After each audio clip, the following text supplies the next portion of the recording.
Warren Buffett says his favorite holding period is forever. I'd rather hold an asset and refinance it. Then I get that money back tax-free. Now it's not going to be as much, even after taxes. Like right now with interest rates higher, you're still probably not going to have as much as you would if you flipped it. But you hold your equity in the deal. You still own your ownership. You're still collecting quarterly distributions, which, they're not going to be a lot, but it's something. And then in 5 years, you still own the asset. You can refinance it again, pull all of your money out or additional, like more than you put in, and then continue to get cash flow. And then at some point in time, 5 years, 10 years, 15 years down the road, if you do want to sell it, you've built a lot of equity. Today, I interviewed Austin Hare, from a professional wakeboarder to a real estate investor and even an American Ninja Warrior. Austin hosts the Helping Healthcare Scale podcast, interviewing successful entrepreneurs and diving into actionable strategies for healthcare professionals and organizations. Austin is also the manager and partner at Leaders Real Estate, a commercial real estate brokerage that helps DSOs and MSOs find specific property locations. Since I've known him, Austin has been excited to analyze risks and rewards for any business or investment opportunity. I've worked with many experts in different industries and markets, and Austin is top tier in his arena of combining healthcare with real estate investing. Today, we'll dive into how gathering data can help inform better investment and business decisions, why demographics and competition are two variables you don't want to overlook, the pros and cons of owning the real estate of your business, why long-term interest rates have not come down, the potential for a recession hitting soon, why you shouldn't care as much about the federal funds interest rate, and what Austin thinks of wedding venues as a real estate asset, and much more. Please welcome Mr. Austin Hare. Hey, Austin, it's great to have you back. I think there's some real relevance in our conversation today, as it always is, because we're living in very dynamic times. Just to timestamp us, we just had an election just a little over 2 weeks ago, which was kind of mapped out to be highly contested. And it turned out to be, kind of a mandate, which I think bodes well. We're going to talk a little bit about, how the economy affects the things that you do, the things I'm interested in, which is real estate. But there's a lot of things I think we can talk about. But I'm just kind of not timestamping this to let people know where we are in the economy. But let's go back in time, because I think it's always interesting to know how you got to where you are as managing partner of Leaders Real Estate. We'll talk about what Leaders Real Estate does. But back, as far as I know your story, you're like a wakeboarder, right? Yeah, I was a professional wakeboarder for like 12 years. Got to travel, I think, 35 countries or something, or 30 countries. I kind of lost count. I had a ton of fun doing that. It's like I kind of thought I was going to do that my entire life, really, or just retire at the age of 26. That was the dream. And then, realizing life goes on after 26, right? And so you hope I so. started, yeah. So I was really into health and fitness because I had to stay fit to do this. So I ended up opening up some fitness centers. And when I opened up these fitness centers, that's when I was growing by de novo. And I had about 3, was ready to do the 4th one. They were small, 1,600 square feet or so.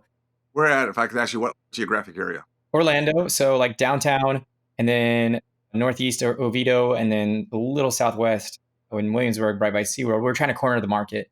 The first location, we picked was close to my house. It was awesome. It was doing great. Thought I knew what I was doing. The second location did not go well. It was a super, super sparse population. Demographically, it was high income, but really low population. I didn't do the math. And then the third one, same thing, kind of by SeaWorld. That one was actually an acquisition. But was not great demographics.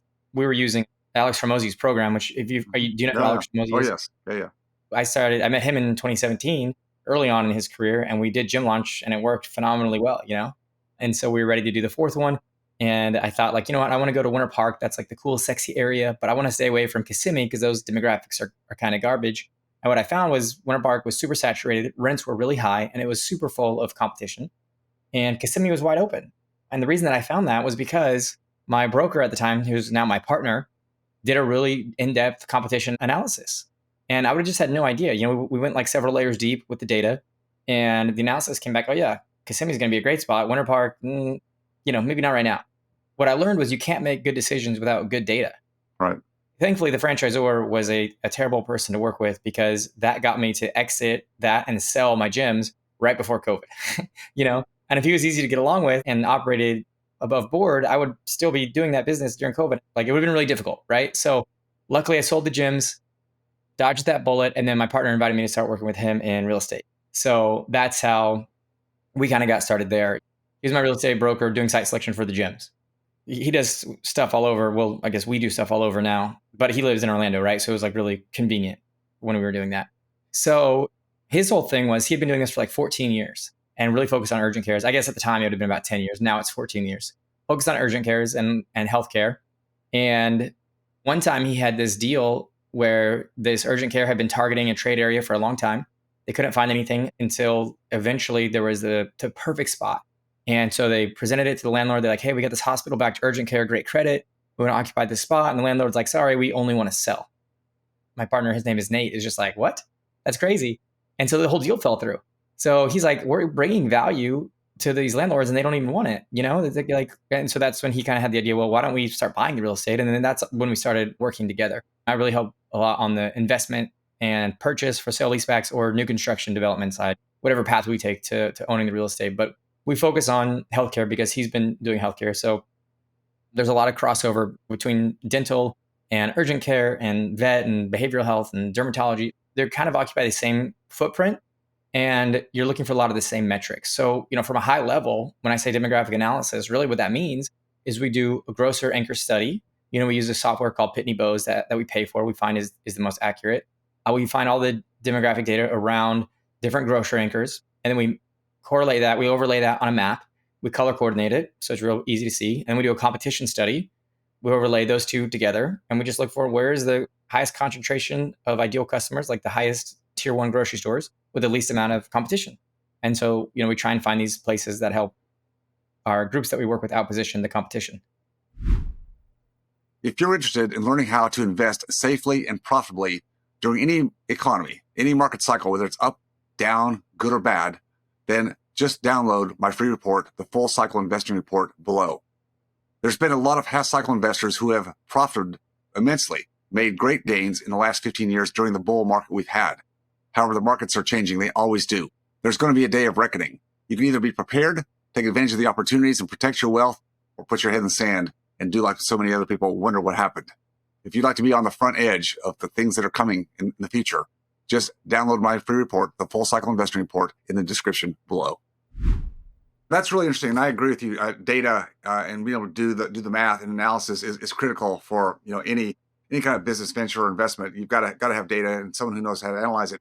And you mentioned, you know, ideal customer, you know, client, whatever it would be. So that's going to be a little bit varied from niche to niche. I mean, you'll sub niche, right? You talk about medical, dental, vet, then you can, you know, go out into other areas, of course. But I'm just saying, let's give our audience an example. I'm going to make this up. You probably have a better one than I do, but it used to be the 70-year-old person tracking their health, people living longer, and people that are 70 years old, if they're doing a good job with their health and going to the gym and keeping fit, they can actually look and feel like they're 50. My question to you is, if you're putting in a gym somewhere and you mentioned Winter Park, Florida versus Kissimmee, of course, you had to look at the competition, but also, is there a demographic there? If it's an older demographic and there's a higher income or more wealth, does that portend to say, well, maybe they're not good gym people because those people generally are doing other stuff and they're not going to go to a gym? But this kind of group, this kind of a demographic, they love the gyms, or they love our kind of gym. Maybe it's our kind of gym, right? So there's some sub-niching there. Same thing for a dental practice, orthopedo versus somebody who does higher end reconstruction, right? I mean, give me some color. It's not cookie cutter in the sense that, like, the demographic studies that we do are custom to each client that we work with. So it's easier for us to work with groups that are larger, 8, 9, 10 locations that are growing by de novo, because it takes a while to figure this out, right? We have a discovery call where we're back and forth. Are you Medicare, Medicaid? Are you PPO? Are you pediatrics? Are you geriatrics? Like primary care, general dentistry, like you said, ortho, endo. Each group has their own niche, their own type of patient avatar. We use that data to tier the grocer anchors according to what they have. Because, like, look, if you're Medicare, Medicaid, you're going to want to be right next to a Walmart. You know, if you're all PPO, you're going to want to be next to Whole Foods, Trader Joe's, right, Starbucks, that sort of thing. So yeah, right. Every group is different. And then we base our analysis on that. Yeah, that's really interesting. And so you're primarily looking for multi-tenant locations.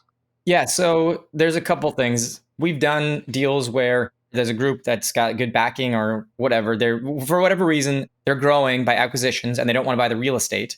You know, we can come in and we can buy the real estate and just lease it back to them, right? And that's worked well because then they don't have to, if the doctor wants to sell the real estate, you're obviously tying up your cash. So now you can focus on using that for the operations. So that's one way we work with groups. But the other one that you're talking about is from the development standpoint. And so, yeah, right now, you mentioned earlier where we're at in the cycle, and it's just everything is really expensive. Development is extremely expensive. And there's a really like a pipe dream, I think, for a lot of operators, a lot of dentists to own their own real estate. A lot of times they don't realize is like the cost for new construction is just really high. And I've seen people like there's a place down the street available to rent for like $25 a square foot, but they got to rent and they want to own. The cost to build is like 45 a square, like, and when I say price per square foot, I'm talking annually. So you can do the math. But the point is it's significantly more expensive because it's like, oh, I got to own the real estate. And so it's like, you don't necessarily have to own the real estate, first of all, to have a successful business. In fact, I would say focus on the business first. But that being said, sometimes there is not the case where there's a place available for 25 a square foot. There's nothing available. And there's an empty pad, but it's in a good spot. What do? Well, that's where we will develop a multi-tenant building because we're going to get the most economies of scale. So when you develop a single freestanding building at 2,500 square feet, you don't have a whole lot of economies of scale. If you buy an acre and you can fit 8,000 square feet, now you're spreading out some of those horizontal costs. So what we've been focusing on recently with the groups that we work with is essentially we'll take on that risk of doing the multi-tenant development because that's why a lot of developers don't do this. And maybe your audience is familiar with it, maybe they're not, but like typically developers would much, much, much rather do single tenant. Like I would say 90% of them like won't really do multi-tenant. But when you can do a multi-tenant deal, you're going to be helping in our case, it's a healthcare group that gives us the assignment. You're going to be helping them get the best rent possible. So kind of what we do is we'll use the assignment that we get from our healthcare group, and then we'll go and find the spot for them. We'll try and develop as big as possible. And we've been doing, like I said, my partner's been doing this 15 years. And the past 5 or 6 years, we've been focusing on getting relationships with national credit tenants that are retail. So we've done Starbucks and Panda and Chipotle and AutoZone. And so we can bring them in to pay the retail rents that they should be paying, right? But then we can lower the healthcare group's rent a little bit and then still make good returns for the investors. So that's a strategy that we've been using to combat high interest rates, inflation, labor, real estate costs, cost of capital, supplies, you know what I mean? All that stuff. Why do developers typically not want to build out a multi-tenant facility? Why? Is it lack of relationships? Is too complexity? They're just not made for that, and it's simpler for them just to build for one tenant? Yeah, so the reason being is because you're probably not going to get all of the spots filled before you break ground. So if you get an assignment from a group, you're working with a specific tenant, you've got surety there. A lot of times you'll get a signed lease, right? And then you don't have to worry about it. If you're doing a 3-tenant building, the bank's going to want to see at least 2 of the 3 leases signed. So that means you got to go, you got the group that gave you the assignment. Now you got to go try and get another lease. And then hopefully by the time the construction starts, you've got the 3rd lease signed. So it's just an added element of risk. Because that's your forte in the connections you've made with a track record. That's what you bring to the table that most others don't have. So you're just filling a void in the marketplace for those who have a win-win situation, and boom, there you go. Yeah, there's really 2 ways to do like new construction development. One of them is spec, meaning like you find a good spot, you build it, and then you try and get it leased out. But what we kind of do, we're tenant driven, so we try and make relationships with the tenants first. They tell us where to go, and then after we get the assignment, then we start to build it. So it's the way that we prefer to do it. I don't want to say any one way is better than the other. They're both hard work, but that's the way we prefer to do it because then it's a little bit less risky to try and fill the balance of the building. We're not trying to fill the whole thing.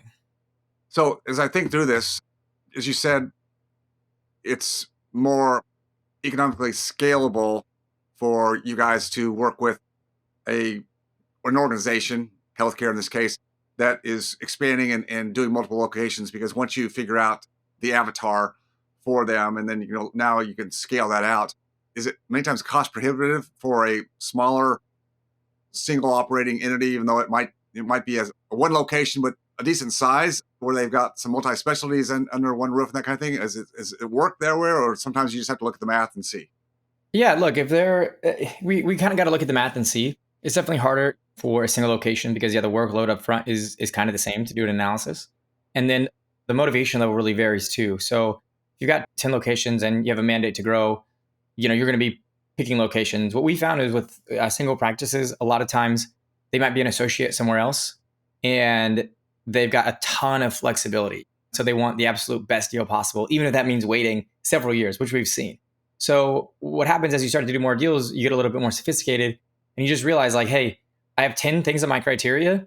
I'm not going to get all 10. So what are my must haves? Because if it's like, I want a great location, I want it to be brand new, I want it to be retail, and I want it at a 30% discount. You know what I'm saying? Like it's not going to happen, right? Pay for what you get. So there's kind of like, you grind your teeth a little bit as you start to do those. So, but like, look, if they're single practice and they're ready to go, like they have a sense of urgency, they want it, they got to open something up. Yeah, we like working with those types of people. So let's talk about where the market is right now and where you best guess think it's going. And we mentioned a little bit about deficit spending, interest rates. That obviously that plays big time into any kind of real estate. My question to you is, what have you seen in just the last 2 weeks? I mentioned the election. I've seen in certain segments, certain sectors, that people, investors, business operators, owners, in some respect, have been sitting on the sidelines waiting for the election to see what the heck's going to happen. Because there's, all the uncertainty keeps people just kind of paralyzed. And then when something's finally certain, whichever way it goes, it's like, okay, now I can make plans, whatever those plans are. Have you seen any of that happen? Yeah, I'm involved in a handful of different masterminds and investor groups and stuff like that. And they've seen a ton of commitments to deals and writing checks and M&A and that sort of thing. I listened to your recording of like the post-election evaluation. So I think you and I are going to disagree a little bit here. First of all, like when it comes to deficit, I just realized this the other day. So maybe a lot of your listeners are smarter than me, but when you're running a 7% deficit, essentially what that means is the US Treasury has to continue to issue more bonds, right? And so as there's more and more of these bonds being issued, well, that's the increase in supply. So the demand's not really necessarily changing, but the supply is changing. So what does that mean? It means they have to create more interest, like offer higher interest rate terms to get people to pay for these. Well, the US government competes with private borrowers.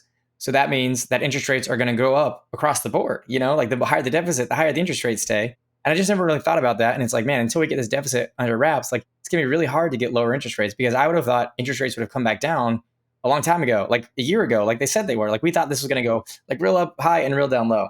Now, that being said, I don't know how much that's going to negatively affect real estate, because real estate hasn't decreased. Like I thought for sure the price of real estate would decrease in direct correlation with the interest rates, and it didn't. And the reason is because lack of supply, but also money supply. I mean, the money supply has just gone crazy. And I know that you referenced the Reagan era where they cut a lot of government programs and then we tightened our belt, and that I think eventually led to a big recession or pullback.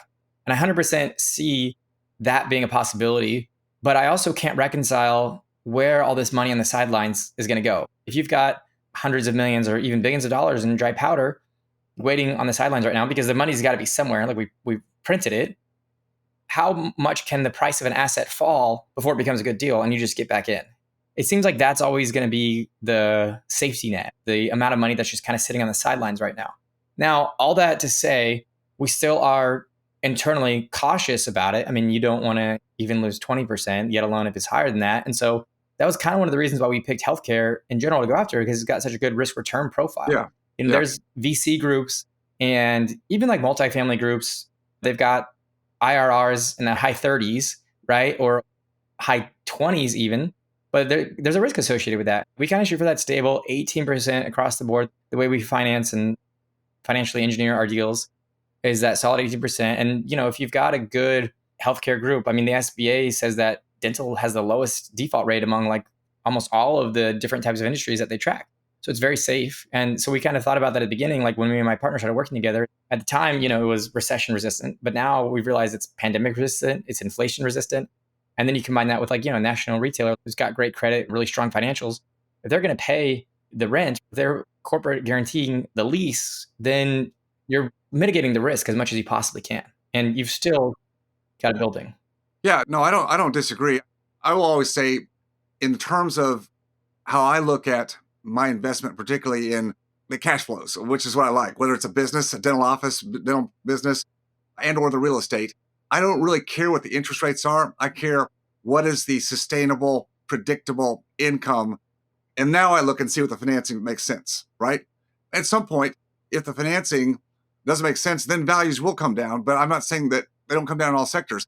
The other thing to keep in mind, I think, as we look at interest rates and demand, is that there's a risk premium. And you mentioned risk. So if interest rates go a little bit higher or stay higher for longer, as they say, which I think they will. But again, there's going to be some volatility. There's going to be some ebb and flow. I think the thing is, investors are going to say, well, if I can get 5% on a short-term treasury, and again, I know you're offering a much higher return, which makes sense. But if I'm looking at other nominal returns on other investments, I've got to get a higher risk premium based on what I can get with no risk, which is basically treasury bills at, say, 5%, or wherever the number is. It's a little bit below 5 right now, but that's what people look at. So the risk premium in the marketplace today, not just in real estate, but like against corporate bonds, high yield, used to be called junk bonds, that risk premium is really tight today. There's not much of a spread. And what that speaks to is that there's a lot of complacency, a lot of exuberance in the marketplace, and kind of everybody, and that's kind of alluding back to the Trump mandate, is everybody feels good. And I'm not saying that's a bad thing. I want optimism in this country. I want this country to feel good. And I think that's why Trump won, because they got sick and tired of the other side just playing everything down, saying you're all victims, and here we're going to give you handouts because you poor people, you can't buy a home. And people are like, that's not really what we want here in this country. We just want a chance. And I think Trump gives that chance until we have optimism, which I'm a huge fan of. I think we just have to keep that in mind as we look forward. So I don't think you and I disagree philosophically on what we do, because as I said, I don't really care what interest rates are. If you show me a product or an asset class that produces a certain amount of income, and I think that's sustainable, like you said, dental, that's kind of like a walled garden. It's very sustainable. Healthcare in general is, we have to have healthcare. So let's just say you put a building with good healthcare operation on it. That's pretty darn good if you do all the vetting that I know you guys do. Then, yeah, now the risk premium, if I'm shooting up somewhere in the mid-teens, I'm going, okay, then that makes sense. I'm willing to take a little bit higher risk. How much risk is it? Well, I get to know you guys, what you do, your track record, go, that maybe helps me mitigate some of that risk. So that's my quick take on what you said. Does that fall in line with you? Yeah, no, that does. And I think we always got to kind of keep our optimism at bay a little bit by being prepared about the downside. But I think that's also a little bit what's happening a little bit differently now than like 2008 per se, because not a lot of people were talking about the downside in 2008, and I see a lot of people cautious right now, and they have been. Do you see people cautious right now? I'm curious. I'd be interested. I don't see it. I don't see people cautious at all. I see people just piling on to everything. I think there's lack of it, but yeah, I guess, I'm only speaking anecdotally. Like I see memes on Twitter and stuff like that where people pointing to the stock market like a lot and saying like, oh, Warren Buffett is sitting on all this cash, right? And so like that's what I mean is like he's pulled out, and so people are kind of pointing to that sort of thing and saying like, be careful. I think smart, sophisticated people who have been through cycles, yes, they are. I just think I see the majority of people, even if they've been through cycles, are going, forget that. It's a new day, So no, I'm with you. You have to put some caution out there. I agree. Yeah, exactly. And look, I'm fully vested in everything, public equities and real estate. Mm-hmm. And I'm bullish long-term on real estate.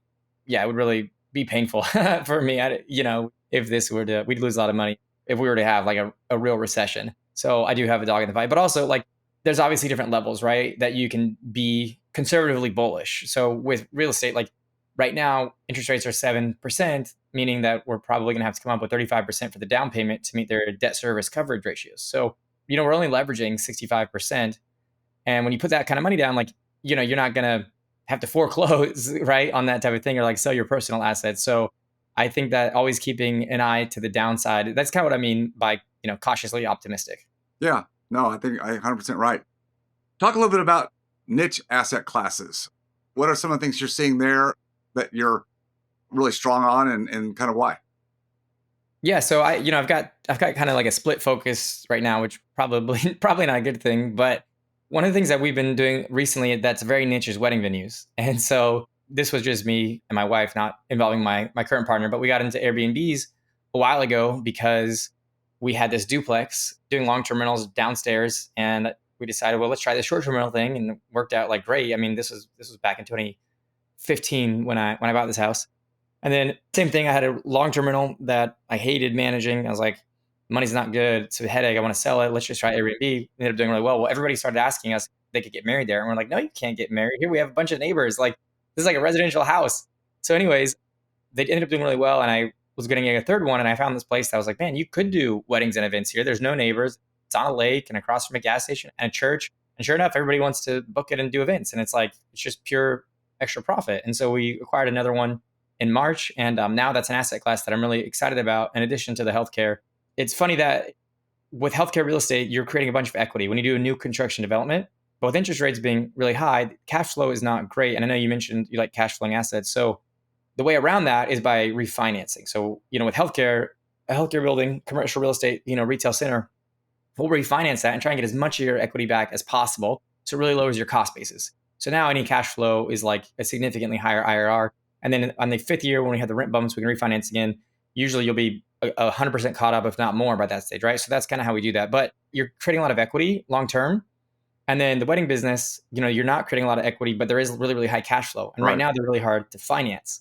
So I think that's actually the opportunity, because banks don't really know how to lend on this type of thing, or they're not willing to. And so it's like they're making great money, but they're not assigning like a multiple, to the EBITDA.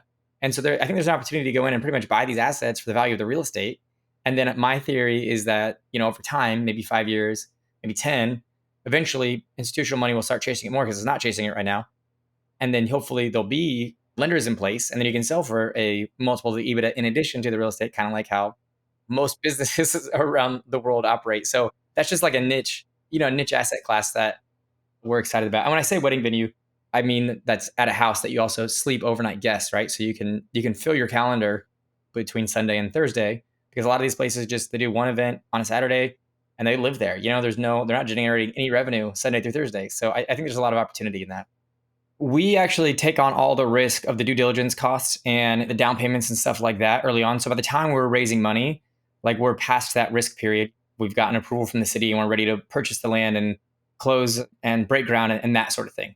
So usually we'll convert our money that we've invested into LP shares, which is about 10%. So we're about 10% of the partnership at that time. How it works is investors get an 8% pref until a capital event. Pref means preferred return. So like you're going to accrue 8% until a capital event.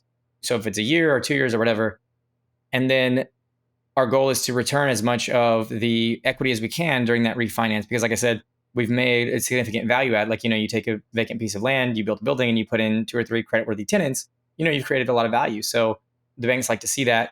And so the reason that we actually refinance it as opposed to flipping it is because when you flip a property, your IRR is the highest. It's true, but IRR doesn't account for taxes, And so that's like a crazy thing that I have a hard time reconciling.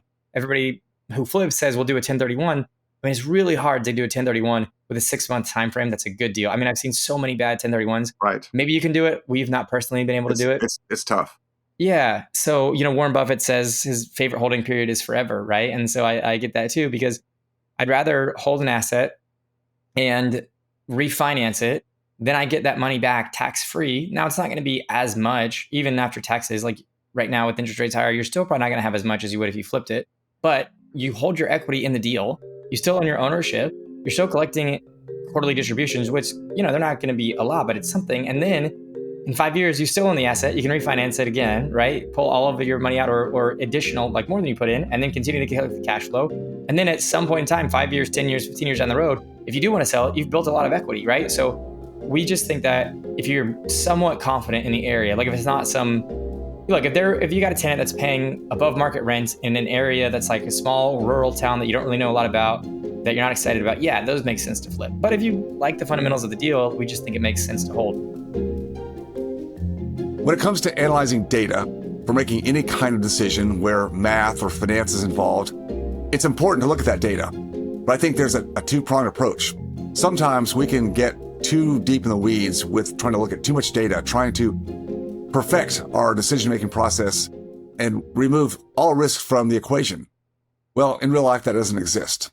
So the question always comes down to, well, how much data is appropriate and what data is most important? And thirdly, if I don't do something all the time in terms of looking at certain data and analyzing it, who can help me do it?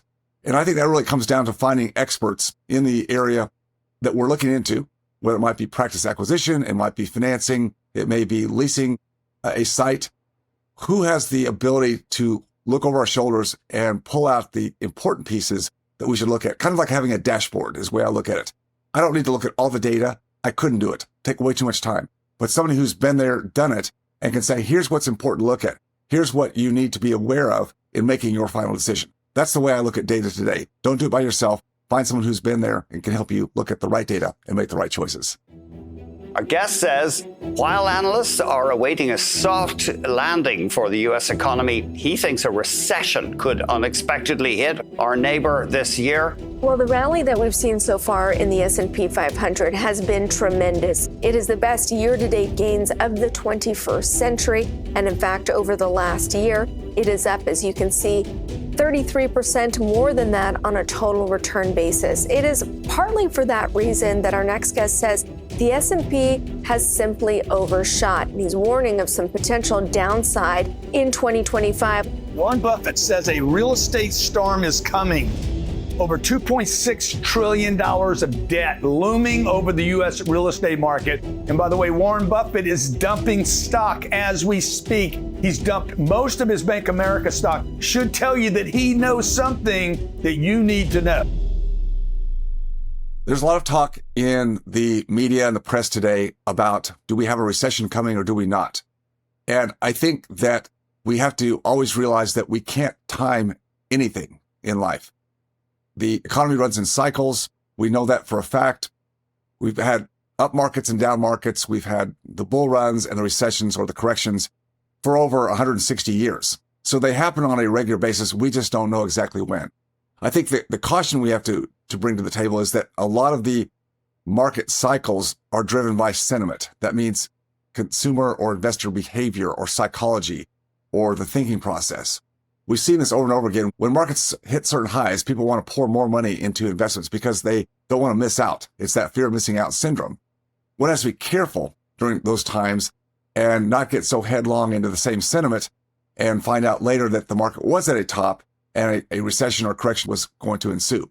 So learning how to kind of ladder investments and take chips off the table, take profit, put certain profits behind what I call a wall or a moat to protect those investments and not put those at risk is important. Depends on where you are in your career path, in your livelihood, and how much debt you carry today, how much additional capital and margin you have in terms of how much risk you can take. If you've got more time in life and less responsibilities, then maybe you take more risk. If you're later in life and you're going to be at a point where you'll have less time to be actively involved in creating income, then maybe you take more chips off the table and take less risk.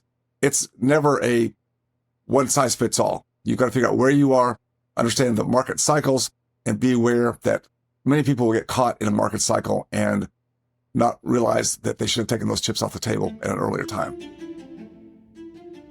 Learning how to create more financial security, more freedom, and generational wealth beyond just money takes hard work and a strong team around you to mitigate market volatility and prepare for both opportunity and the challenges ahead. It's a path few take.